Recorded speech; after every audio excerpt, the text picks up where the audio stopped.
Aproveito para dar as boas-vindas aqui ao governador Wilson Lima, que cede um pouco de seu tempo para prestar esclarecimentos aqui à população do Amazonas em relação a este tema da Zona Franca. Governador, bem-vindo mais uma vez ao Jornal Band News Manaus. Bom dia. Obrigado, Rafael. Bom dia para você, bom dia para a Rosiane, bom dia a todos que estão nos ouvindo neste momento. Vamos lá, Rose, vou deixar para você iniciar mais uma vez, fazendo aqui a honra, já que assina a coluna. Governador, a importância dessa reunião ontem que o senhor participou com o presidente da República, se o senhor puder adiantar os termos, como o presidente recebeu a proposta que foi apresentada pelo governo do Amazonas, e se o senhor pudesse explicar um pouquinho essa questão técnica, que ainda há dúvidas, quer dizer, só para as empresas que estão instaladas, as futuras empresas, possíveis futuras empresas, se é que há interesse em se instalar no estado do Amazonas sem a renúncia fiscal. Isso não existe neste momento, a partir do que foi construído neste momento. Eu queria que o senhor explicasse um pouquinho isso. Bom, Rosiane, é importante os questionamentos que você faz e muito pertinentes, porque o modelo Zona Franca de Manaus é o modelo mais exitoso que a gente tem de desenvolvimento econômico, social e ambiental na Amazônia. E quando a gente fala de Zona Franca de Manaus, a gente fala da competitividade das empresas, é importante mantê-las aqui, mas, sobretudo, garantir a permanência dos empregos. Porque, Rosiane, é um pai de família que depende desse emprego, é uma mãe que depende para sustentar a sua família, e essa pessoa perder esse emprego muda a vida dessa pessoa. Né? Ela vai ter que tirar filho da escola, vai ter que cancelar ali o seu plano de saúde, já vai ter dificuldade para pagar o seu aluguel. Então essa é a nossa grande preocupação, foi a nossa grande preocupação com relação à questão da redução do IPI. Ontem nós tivemos com o presidente Jair Bolsonaro, com o presidente da FIAN, Antônio Silva, com a nossa equipe da Secretaria de Fazenda, também com a equipe do ministro Paulo Guedes, para mostrar a preocupação que a gente tem com relação à redução do IPI. E aí, de lá nós saímos com um compromisso do governo federal a retirar os produtos que são fabricados na Zona Franca de Manaus, aqueles produtos que têm o PPB, que é o processo produtivo básico, dessa redução do IPI de 25%.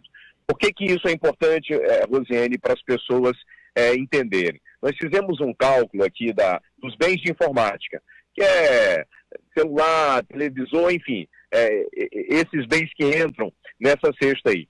O custo de produção de um bem de informática aqui no estado do Amazonas seria o mesmo que, por exemplo, produzir lá em São Paulo. Então, o dono da empresa, ele faz conta.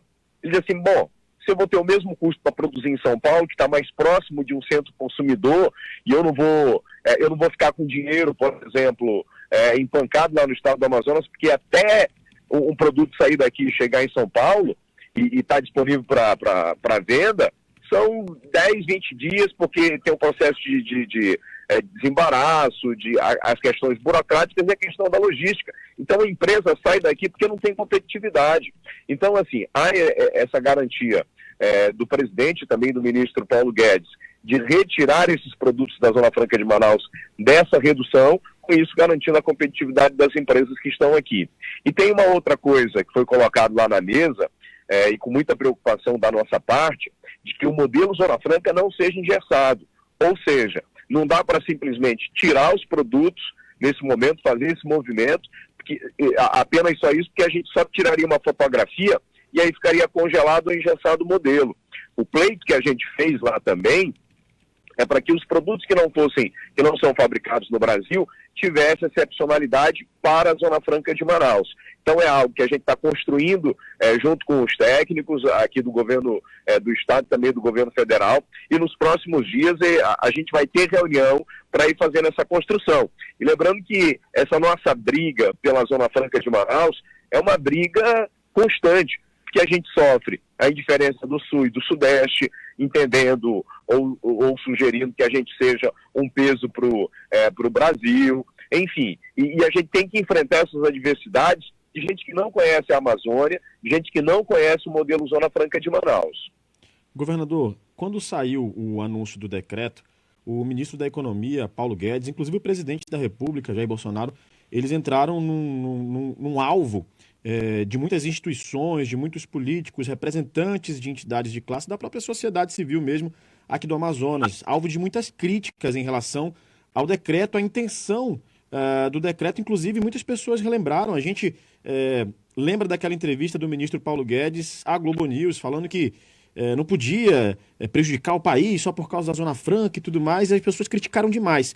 Eu gostaria de saber do senhor como é que foi essa conversa com o presidente, com o ministro, como foi que eles receberam essas reivindicações, como foi o tom dessa conversa em relação a essa reivindicação da população inteira do Amazonas. O presidente Jair Bolsonaro, ele é sempre muito sensível à questão do Amazonas, à questão da Amazônia. É tanto que eu acho que ele é o presidente que mais visitou o estado do Amazonas durante a sua condição de presidente. Inclusive deve estar vindo aqui, retornando ao estado do Amazonas, agora em março, entre o dia 18 e 23, vai ali para o sul do Amazonas. E ontem teve uma coisa interessante, e eu até fiquei surpreso, e aí você pode confirmar com o Antônio Silva, o presidente da FIAN, que estava junto comigo na reunião, que o Paulo Guedes recebeu de uma forma diferente, né? A gente ficou até surpreso, a gente estava numa expectativa, o Paulo Guedes vai estar na reunião, todo mundo preocupado, porque a gente sabe o posicionamento firme que ele tem, mas ontem ele se mostrou também muito sensível a essa questão da Zona Franca de Manaus. Eu imagino que já devia ter tido uma conversa com o presidente Jair Bolsonaro sobre essa questão. Então, ele foi muito receptivo, a equipe dele também, inclusive estava lá a Daniela Consentini, que veio para a reunião aqui do CAIS, que é o nosso Conselho de Administração da SUFRAMA, e acompanhou toda essa situação. Governador, vocês trataram na reunião sobre potássio e sobre mineração também?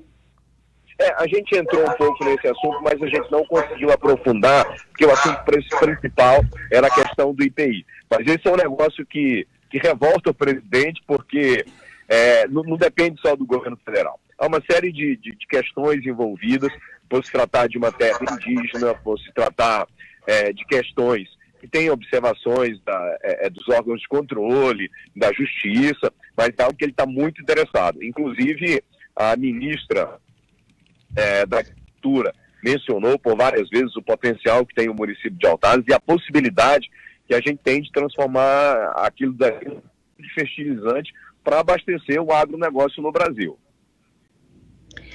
Governador, uma última perguntinha sobre essa questão, porque a pauta nacional hoje é essa questão de urgência na votação da PL 191, que trata sobre a possibilidade, a proposta do governo, pauta prioritária do governo, de mineração em terra indígena, e que tem provocado reações da sociedade e provavelmente daqui a pouco reações internacionais também. O senhor tem opinião formada sobre esta PL?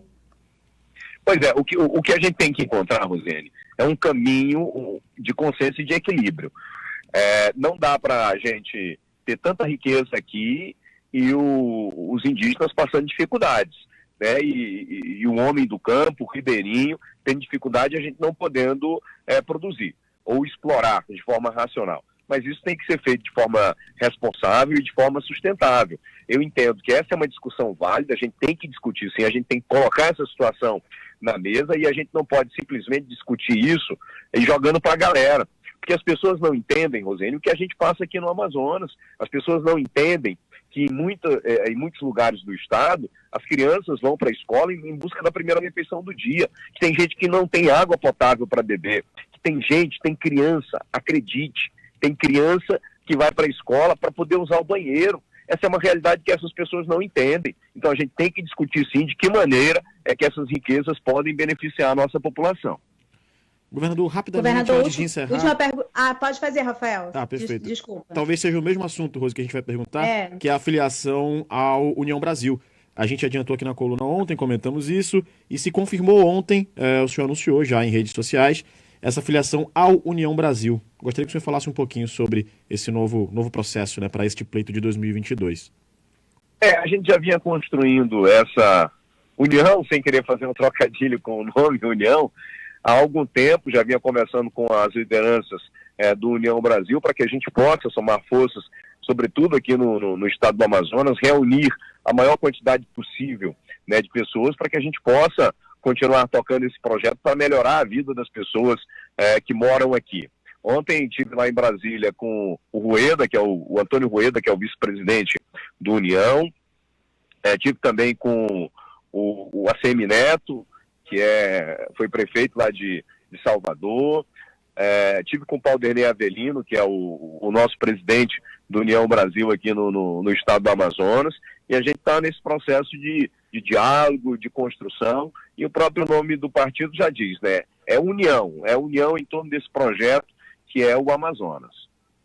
Governador, o senhor tem feito algumas mexidas políticas que têm colocado os seus adversários numa condição em que eles colocavam anteriormente outros políticos, quando eles também estavam nessa condição de poder, né, de estar numa máquina. Eu te pergunto, as contas que o senhor está fazendo agora, quantos partidos estão nessa possibilidade de palanque da disputa da sua reeleição? Qual a sua perspectiva do seu grupo? Quantos deputados estaduais, quantos deputados federais, que metas vocês têm? E vai ter uma debandada para a União Brasil? Vai ter uma filiação em massa de prefeitos, parlamentares? Qual é a sua perspectiva nesse momento? Então, mas isso daí é para o segundo momento, Rosiane. A gente está conversando com todo mundo, né? Nós estamos dialogando com todo mundo. É claro que o nosso objetivo é juntar a maior quantidade possível de partidos, de lideranças políticas, de prefeitos, de deputados em torno desse projeto, em torno dessa aliança aqui que é importante para a gente resolver problemas aqui do estado do Amazonas. A Zona Franca de Manaus agora, a questão do IPI foi um exemplo disso, que a gente tem que deixar de lado as vaidades e colocar acima de tudo os interesses do estado do Amazonas. Então é isso que eu estou fazendo, é conversando com todo mundo, e na política é isso, é o diálogo, é o entendimento. Estou conversando com todo mundo e eu não tenho dificuldade em conversar com quem quer que seja para a gente fazer essa construção e ajudar o estado do Amazonas.